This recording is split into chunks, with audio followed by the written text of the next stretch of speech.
There's an update today from the World Health Organization team in China that's trying to determine the origin of the coronavirus.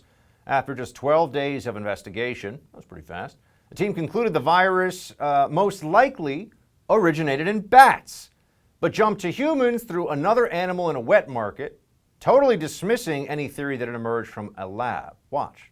All the work that has been done on the virus and trying to identify its origin continue to point towards a natural reservoir of this virus and similar viruses in bat population. However, the findings suggest that the laboratory incident hypothesis is extremely unlikely and to explain the introduction of the virus into the human population.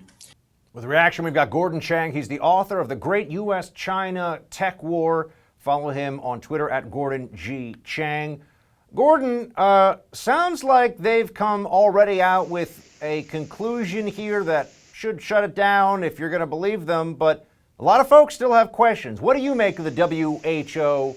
investigation thus far? This looks like a politically directed conclusion. We know, for instance, from The Lancet, which is the authoritative British medical journal, that the initial coronavirus case had nothing to do with the wet market, which is really the bat theory. And indeed, many of the initial cases also had no connection with that facility.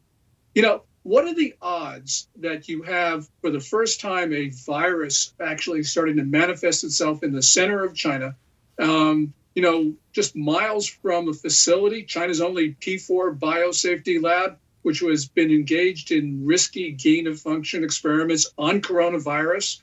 It just defies the odds.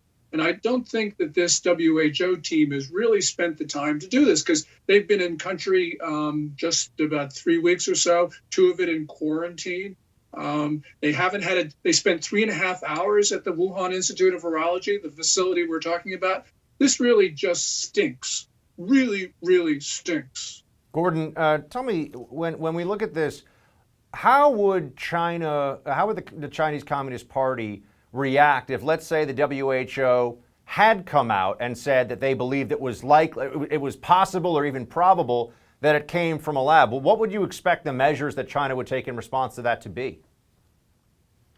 God knows what China would do. But they know that they've got the WHO mission fixed because they heavily negotiated the terms of entry. And these terms were really designed so that the mission wasn't going to find out anything. But if the mission were to say, look, it came from the lab, we would have a series of highly explosive propaganda issuances. And who knows, maybe the WHO members would have been detained in China just like so many other foreigners have. That's what I thought I was going to ask you. Do you think they'd even go to the point of maybe putting direct pressure as in detaining WHO members?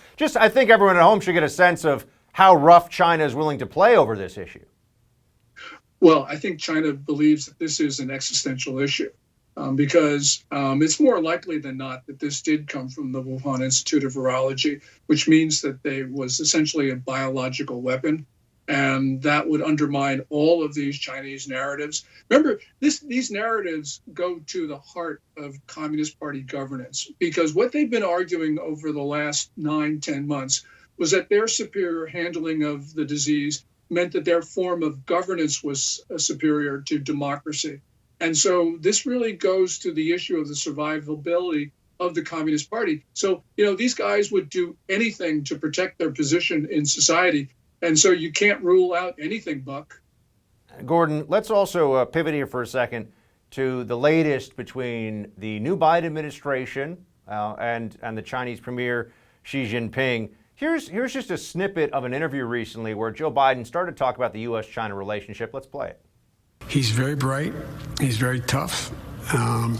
He doesn't have, and I don't mean this as a criticism, just a reality, he doesn't have a democratic small d bone in his body.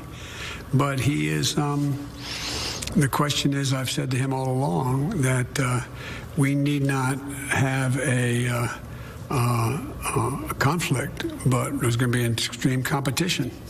And I'm not going to do it the way that he knows this, because he's been sending signals as well, that I'm not going to do it the way Trump did. We're going to focus on international rules of the road. Let's take a look at what does that mean, Gordon? Biden administration saying they're going to focus on international rules of the road. What does that look like in practice? I think it means that we're going to try to enlist our allies to deal with China. And it means that there's going to be very little in the way of interactions between Washington and Beijing until we can get our friends and partners on board. In practice, though, this means that probably not very much is going to get done, because really what we need here is American leadership. You have American leadership, and other countries, for various reasons, will fall into line. So I'm concerned about what we're going to be seeing. And by the way, just as a side matter, you had Biden there say it wasn't a matter of criticism that Xi Jinping was not a small d democratic leader. Well, that's really the core of the problems with China right now. It is because they've got a form of governance that is heading fast to totalitarianism, and it believes that it should rule the world. I mean, it really believes that there should be no other sovereign states in the world. And Chinese leaders have also been talking about how Mars and the moon should be sovereign Chinese territory. So this really goes to this whole notion of their form of governance. How is Xi Jinping going to try to run up the scoreboard on this Biden administration? Well, they're going to try and use climate change. So, for instance, they know that John Kerry, they know that President Biden wants a deal, an enhanced deal on climate, and they're going to try to get the U.S. to compromise or go easy on other things. Now, John Kerry is reported to believe that climate is so catastrophic that it overrides everything else. Now, he has been quoted in the last couple of weeks saying he's not going to make compromises on national security issues or other items in order to get a climate deal. But that's precisely what he's going to do from all indications, because that's what these guys have done in the past. If you look at what they did with Iran, for instance, they went easy on all sorts of things with Iran to get to the 2015 Joint Comprehensive Plan of Action. So I think that really is the model of how they're going to deal with China. So we should all be extremely concerned. Gordon, thanks so much. As always, everyone follow Gordon on Twitter at Gordon G. Chang, and check out the great U.S.-China tech war. Get it on Amazon or wherever you buy it. Thanks so much, Gordon.